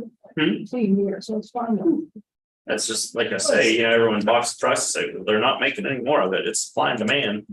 No, the spot next to it says it's 28 acres. That narrow piece. The next lot that we own, but also there's the back half of the one where. Back there behind shops and Adabus. Yes, but not even, no, not so them, just behind. Noxious weed. That one is 20 acres, so it's really probably 10 behind there. There's a good amount of space out there. In that original plan that we had, Rod Meredith, he was quite the guy, and he was a motorcycle guy and a mountains guy, and he envisioned, you know, a motorcycle track out there. So that was in the plans and everything. So you got all that room that we wouldn't do that with, you know, so. Well, you know, some people said, well, kids can't walk to it. Well, they get a little friendly. As I reiterate time and time again, Commissioner Bob Newsom that sat right there was familiar with the Seco Park was first established. And the county commission had approved that and got just chastised about moving Seco Park so far away from the city of Manhattan. There were no houses out there. How would they ever move it so far away from the city of Manhattan? Yeah, that's right. How many years? Yeah, but I don't see a whole lot of growth going up the other way. It's gonna have to, John, growth continue. No, I mean, it's not gonna go all the way up to the shops. I mean, it's where it is. There's a housing development right across the street. Yeah. Got those One somewhere. behind us. It's Yeah, gotta go. it absolutely is. There's a huge housing development continuing north on the Colbert Hills. It's gonna Oh, start. well, go into there, yeah, and they're gonna have an exit road out of there. Tied in far wide. Mhm. Actually. Which would be good. Of course, then between there and Shop is all pretty steep. Yeah. Well, they don't want to give up any kind of land. I'm trying to- Nobody does. Tried to do that, but, no. Ready for Robert? Go again. Well, Say that, David. Go ahead, Bucks. Hey, once again, good morning, folks. Representing the David J. Alexander Trust, David Alexander has made application with Riley County Planning and Development requesting to replat lots 1 through 5 and 9 through 12, Block 9 Lakeside Heights into one lot. As mentioned in your staff reports, the applicant is requesting to combine the aforementioned contiguous lots into a single lot in order to place a private solar array on his property to serve his home. Solar arrays and panels are considered accessory structures, which must be located on the same lot as the principal structure. In this case, it's his home. Consequently, the lot on which the home is located on is too small to provide enough space for the accessory structures, thus creating the need to replat the lot into one. There is no request or requirement to rezone the property at this time. The septic site is actually generally located approximately 300 feet northeast of the intersection of Lakeside Drive and Chris Court on the east side of Lakeside Drive. The septic property was platted as lots 1 through 5 and 9 through 12 of Block 9 Lakeside Heights subdivision in June of 1962. Building permit was issued February 1964 for the residents currently occupying the site. Building permit was later issued for the detached garage in May of 1998. The property has been zoned residential since it was zoned A3 single family residential as part of the zoning conversion process of 1974. So no change in the zoning since that time. There are no variances, conditional uses, or special uses associated with the property. Raleigh County Fire District number 1 will continue to serve the site. The nearest county fire station is University Park Fire Station, located at 7412 Redbud Drive. The subject site is located within 5 road miles of a fire station. This is the final plat illustrating the result of the combined lots and the new lots boundaries. The lot is currently served by an on-site water well and septic sewer system, as no central systems are located in the area. The existing driveway accesses Chris Court. No new entrances are being proposed with the request. This biggest change, other than the lot lines being vacated as part of this replat, is the reestablishment of the existing utility easement that serves the house and serves this property. It appears that when they went out to do their due diligence and surveyed, the actual utilities were shifted further to the west. So they just simply are relocating that easement so it's over the utility lines. Few pics of the property. This is standing at the intersection of Lakeside Drive and Chris Court, looking northeast down Lakeside Drive. The applicant's garage is visible from this vantage point. Off to my right is Chris Court, turning easterly to my right. The driveway accesses Chris Court, and which is visible in this pic here. And this is looking directly down the driveway from Chris Court. Although by the replat, it looks like there's plenty of room there. When you get out there, you can tell that these lots are quite small. This is looking north. You can see the driveway on the left side of the photo, the garage, and the outdoor barbecue area. This is the outdoor barbecue area there. And finally, I pick up the garage house and outdoor barbecue area from the right of way of Chris Court. So again, it has been developed as a ownership lot for several years. On September 11th, the Raleigh County Planning Board approved the final plat of Lakeside Heights Unit 7, making a finding the proposed request is consistent with the Raleigh County Land Development Regulations and the Sanitary Code.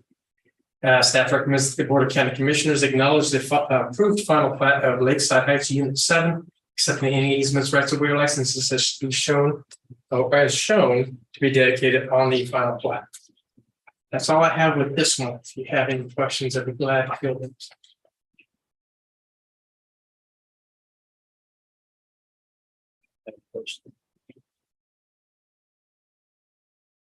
Yeah, he does look a lot bigger on paper.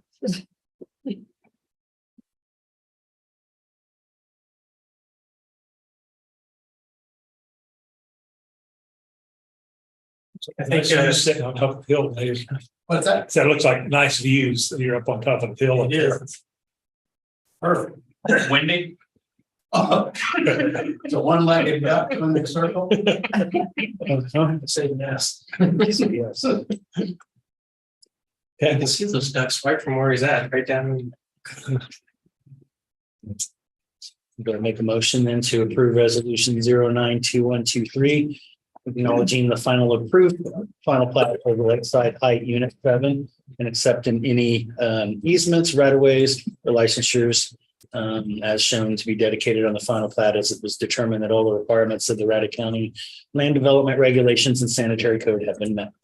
Second.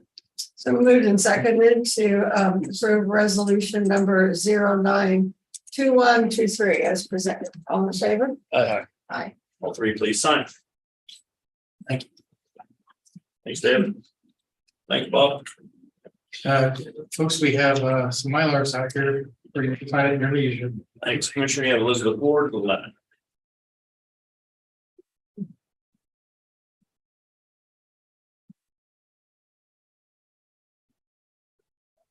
Got one?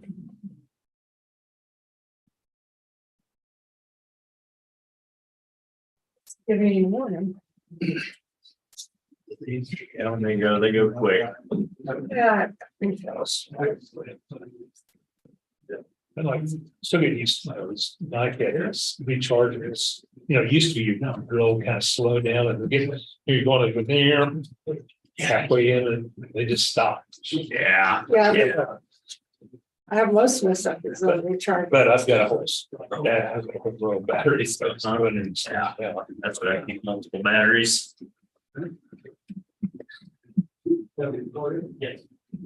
And before I realized last night, my son confiscated one of mine. So 3 tools going and not one charge, and that gets me behind. His truck was in the shop with my batteries at. So. Oh. He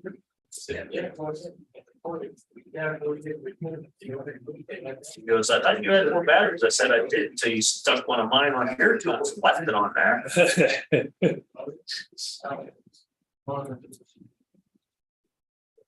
My son got one of those, you got one of those banks. That's what I need to get. I just got, with each one I bought, I got I got 3 the different fast charge things. one. The fast charge ones work good, but the duals, they got a fan to cool them off. That way when they're hot, you can still charge them. Oh, Those are nice because when your battery's really hot, the standard ones won't charge and stuff.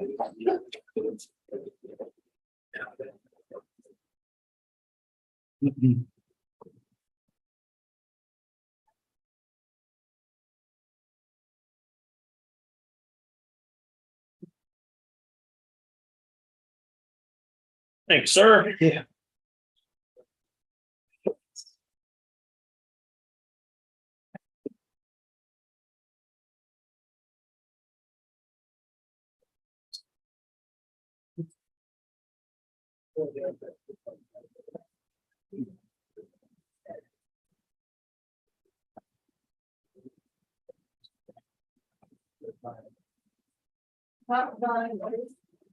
John, I got some cool bling in my office.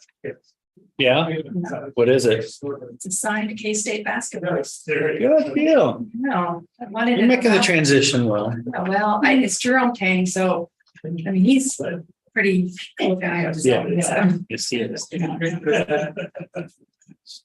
pretty good attitude.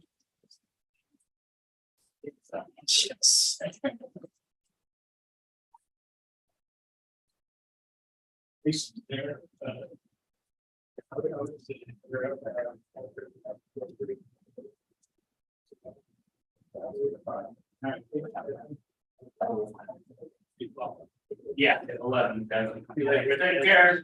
Push me high. Good to see you. Let me get everything done. You too. Take care. Have a good night. Yeah, we'll see. Crossed.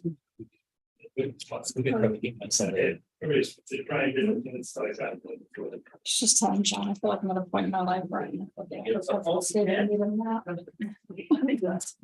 Exhausted. Like I woke up at like 3 o'clock and couldn't not about this. Yeah, that's exactly what happened to me.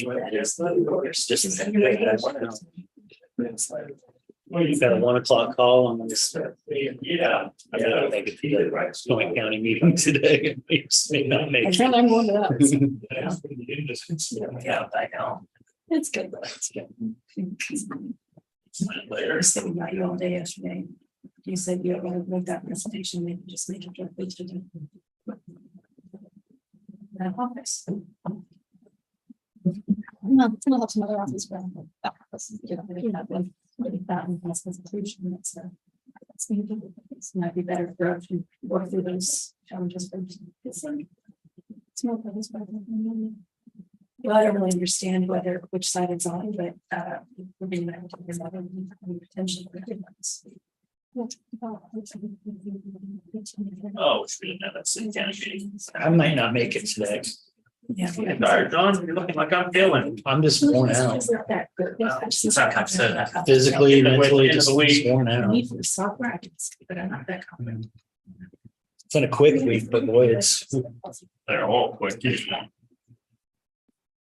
just things. Go home and try to take a nap. I think maybe it'll make me feel better. Yeah. And like I wondered if we have that archive that you can access in later dates, so that people might access like requests from. Because we've talked about this with the social media, can we access that when somebody asks for another request request of something on social media? So is there a software that could do other than? Yeah, I mean, I just wonder if there's if they can really do it all. So I don't know, it'd be awesome if we could find one. Six. But I would say. Right, now I get, yeah. But I don't know, so it's. Curious to see what that North County facility looks like. Yeah. It's look good. Well, the thing is your office just is involved in the vast majority of things because. Right around the corner. As far as. Big deal. Man, give me time for the big.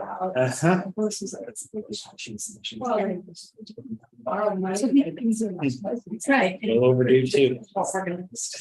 Yeah.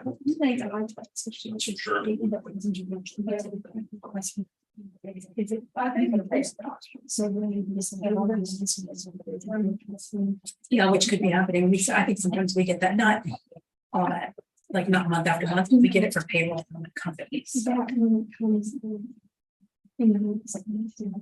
Probably, yeah, whatever. So,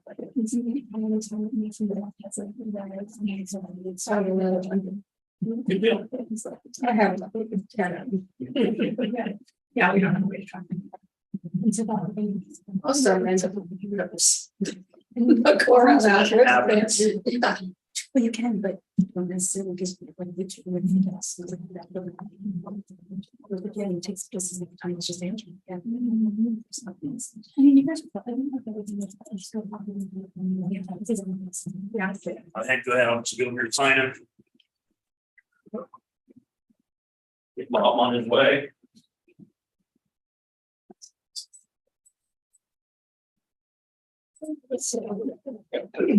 Minute.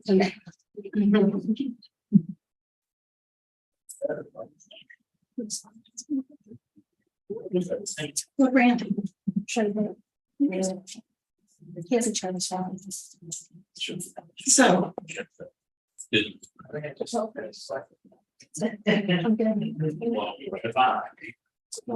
That's a number that was done months ago.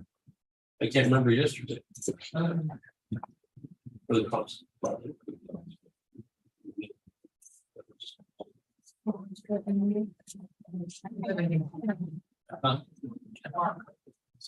Need what? Yeah, go ahead. Quarter apiece. Wow. It's really expensive these days. That's high.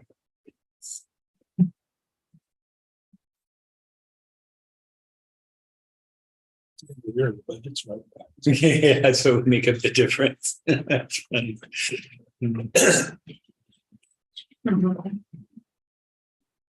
Better count, you might have taken an extra one, but buy two, get one free. Count them all. That's all. You guys can get. That's why it's so expensive. Inventory cost. Yeah. Right, but don't get in the car and go somewhere. I think I'd like a hybrid, maybe not. Ready, commissioners? Yes, ma'am. Good morning, commissioners. Elizabeth Ward, Human Resources Director. And I'm in front of you this morning to request approval to update our pay process so that we actually get pay into people's hands or their accounts. Right now, our two pay options are direct deposit. So obviously an employee would sign up, confidentially give their bank information, and then would just be put over by an ACH transfer. And the second option is a physical check, which has to go in the mail. So we usually get it delivered through like FedEx, and then we have to send it out in the mail. And usually the issue, we have lost it once from the company, from like the FedEx delivery, and it was found, but it was delayed. But the problem that we have is through the mail. Then afterward, we have a lot of lost or delayed, and then secondarily misplaced checks once people do receive them. And it's not generally our regular employees. Of our regular employees, we have none of our regular employees and our fire. So our stipend employees, we don't have anyone not using direct deposit at this point. And in all fairness, the majority of not using them are election workers, but in all fairness, we haven't promoted. We've just continued with the same pattern. You know, a lot of them have come back year to year, and we haven't broached them about, hey, you know, direct deposit would be a better option. Now, of course, those who have had challenges, who've either lost a check or misplaced a check, we have explained and walked them through the process of a direct deposit. But the legal situation is we are required to have two options. So a check card would meet that standard because you do not have to have a bank account. It doesn't exclude anyone from receiving pay. It doesn't require anyone to create a bank account. They would just use a preloaded debit card. So the money would go on the debit card. There are access points in all of our surrounding communities to be able to get cash. They can also transfer it into a bank. They can also use it to specifically pay for anything like they would a regular debit card. There is no cost to Riley County, and there's no cost to the employee for using that. We would still have all the same secure information. Employees would still give us all the information the way that they do now through our secure portal with Paylocity, and then we would hold the physical cards and issue them to each employee. So that's our request, is to be able to have this option. As far as transition, if you approve it, we would start the transition now, letting people know it's an option, encouraging that, particularly the election workers this year, to take advantage of it. Susan would add it to her training, but we would not require it until next election cycle. So we'd start working with getting them transitioned for sure by, after January, when we have a little bit more time and space.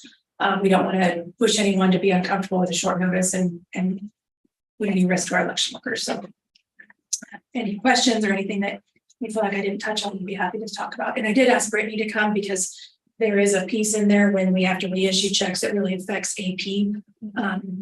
So it can't go through payroll. Yeah, and I may have missed this, but now you just have one card and you just reload it? Yes. Is that okay? Yeah. So they don't have to keep coming back for it. Yeah, yes. And I've managed this type of a system previously. And so, if like we issue one to John and he loses it, we know exactly how we block that off. Why me? If we issue one to Mr. McKinley and he loses, but no, I mean, just as an example, or, something happens, his car's broken into and it's lost, we can immediately stop that payment, hold the funds, and then we will have the physical cards to be able to reissue a new card. So they wouldn't have much of a delay, actually less of a delay than if something happened with their bank account. They are very easy to manage. And actually, I wouldn't be surprised if several people who use direct deposit don't also get one, because it's a kind of a fun way to save an allowance or Christmas funds, or like a little way to say, okay, I'm going to put $10 a month in, which is actually what a lot of our election workers do with their checks. They kind of save them up and then use them for their Christmas fund or vacation fund or whatever. So, I mean, I could see people doing that as well.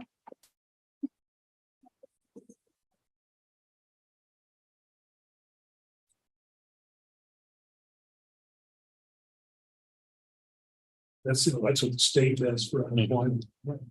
Yeah. Mhm. I don't know that, but I'm not surprised. Yeah. Yeah, it's very common. Hardly anybody issues our physical checks anymore.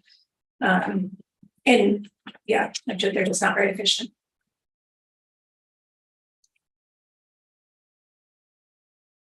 Go ahead and make a motion then to approve and sign the contract with Green Dot Pay Card. I guess that's it. Second. It's been moved and seconded to approve and sign the contract with Green Dot Pay Card. All in favor? Aye. Aye. All three on one document, just the chair on two of the others. Thank you, Elizabeth. Thank you. Thank you very much, Commissioners.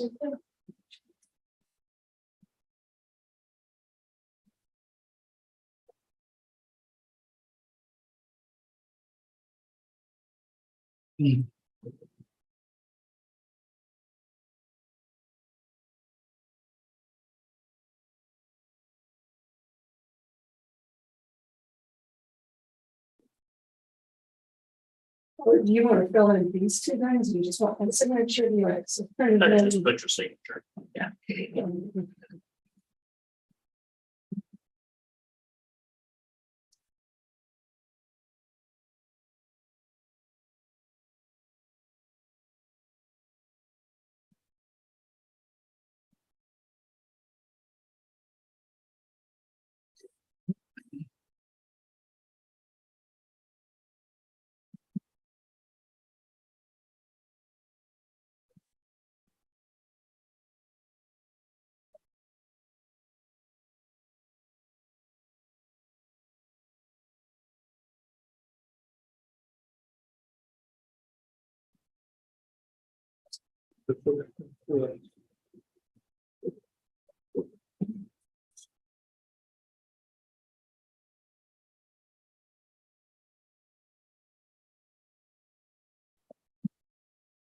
First city county meeting is at the city offices, just a reminder. I may or may not be there, just depending. Okay, so it's that time, commissioners. Time for the scores. For the Cats this weekend against University of Central Florida. Commissioner Board, I am interested in your take on this game. Wow, I wish I knew who was all gonna be playing or not playing. That is a good question. So based off of that, the lines come down from like 6.5 to now 4.5, so. Still expect everybody somewhat of a high scoring game, so I'm gonna go 32-28 Cats.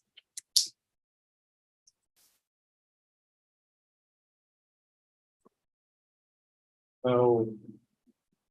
28-24. That was gonna be my first, Cats. that's actually my first. set. What's that? The Cats, Yes. Can't vote against cats. I don't know, Well, I've got 36-27. 36 what, 27. 27? And Clancy's pinch hitter. I'll go with 28-21 Cats. We're all pretty close. Mhm. It'll probably be a We were all rollout. close last year. I'm going with 21-28. Yeah, I just want the wrong team UCF. last. Oh, Yeah, against them. Oh, right. I Hate to, but close. our DBs are exposed. So Or you're going. And I'm going UCF, or if we have the backup quarterback, or our playbook is half of what it normally is. We're down one running back. Yeah, but he's a real runner though. Someone told me that second game they signed him in for a while. You Yeah, can tell he's not where yeah. a starter is. So what was yours for? 28-21 UCF. Okay. Good news is we get an offensive lineman back part-time We do. at least. Yes, do. Lost Daniel Green, the quarterback of your defense, Uh-huh. the defense that was struggling in the backfield anyway. Biden's press conference, he said, not just losing him, but his leadership, because he's been there so long and doing so, he's been a real leader. And he still will be. He said he'll be on the sidelines. Yeah. Just a coach. Yeah, kind of being on the side, nothing Some kind of- effect, almost like a coach from the side. Thing is, the middle linebacker, the quarterback of the defense, and you've lost that. next man up. That's how it works. Yeah, this new young guy sounds like he's a Yeah. physical specimen. We'll see how he does. They say he's a physical specimen for a freshman. Yeah. That's it. Unreal. He's picked up the. I am hoping I lose. Yeah. I can tell you that. Trust me, I'm a K-State alum, so. Well, and Green was almost gonna leave. He was almost out last year and decided to come back because he had so many injuries I felt last so year. far for that Came back one kid. more time, but. This was the first game I really see him getting back to form. too. Like I said, yeah, the first couple of games he had quite. He finally got back to form. I feel so bad for him. Yeah. He's out for the year. Yep. You know, like I said, my youngest daughter had him as a patient. That was in that. surgery on Was Monday. that that fact injury? Yep. No. It's hard to gauge how you come back from that. So we'll see. I don't have anything else. So, City County at 4. yeah, I'll go and make a motion that we adjourn after this afternoon's city county meeting. Second. It's been moved and seconded that the Raleigh County Commissioners adjourn their 9:21 meeting after the city county meeting this afternoon. All in favor? Aye. Aye.